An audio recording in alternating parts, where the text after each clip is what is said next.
I wanted to introduce you to a poem that's been my favorite since I was about 8 years old. It's The Cremation of Sam Mcgee by Robert W. Service. There are strange things done in the midnight sun by the men who moil for gold. The Arctic trails have their secret tales that would make your blood run cold. The northern lights have seen queer sights, but the queerest they ever did see was that night on the marge of Lake Labarge I cremated Sam Mcgee.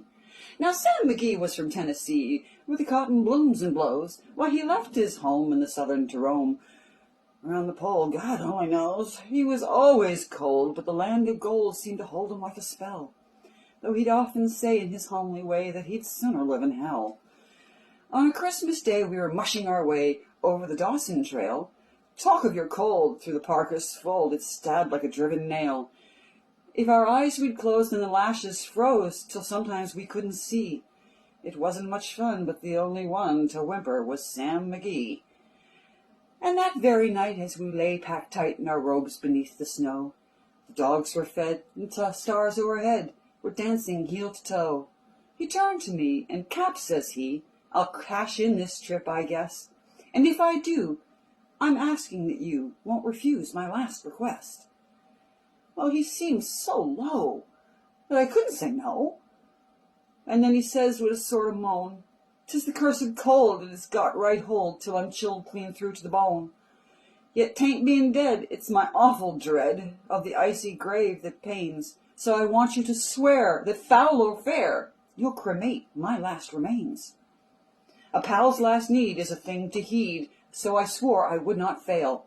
And we started on at the streak of dawn, but by God, he looked ghastly pale. He crouched on the sleigh, and he raved all day of his home in Tennessee. And before nightfall, a corpse was all that was left of Sam Mcgee.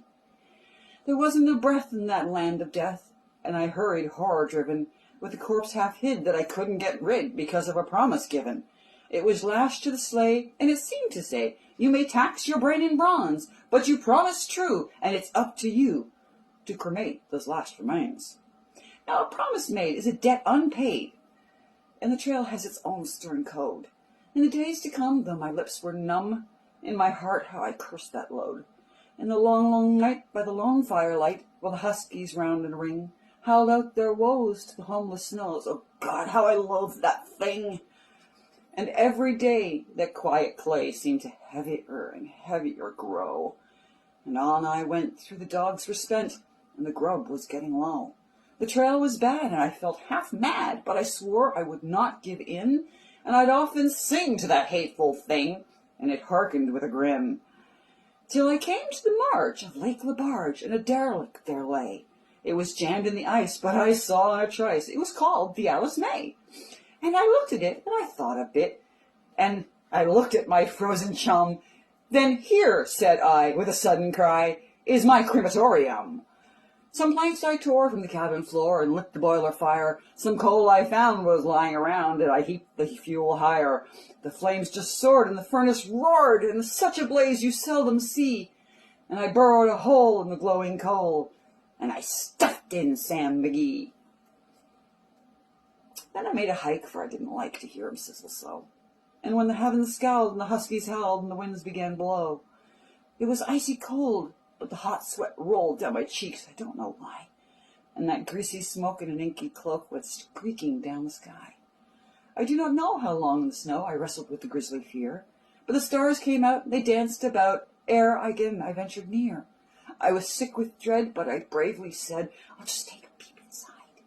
I guess he's cooked." But it's time I looked. Then I opened the door wide, and there sat Sam, looking cool and calm, in the heart of the furnace roar.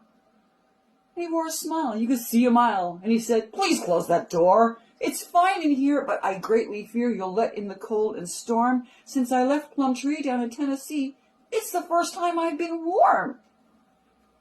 There are strange things done in the midnight sun by the men who moil for gold. The Arctic trails have their secret tales that would make your blood run cold. The northern lights have seen queer sights, but the queerest they ever did see was that night on the marge of Lake Labarge I cremated Sam Mcgee.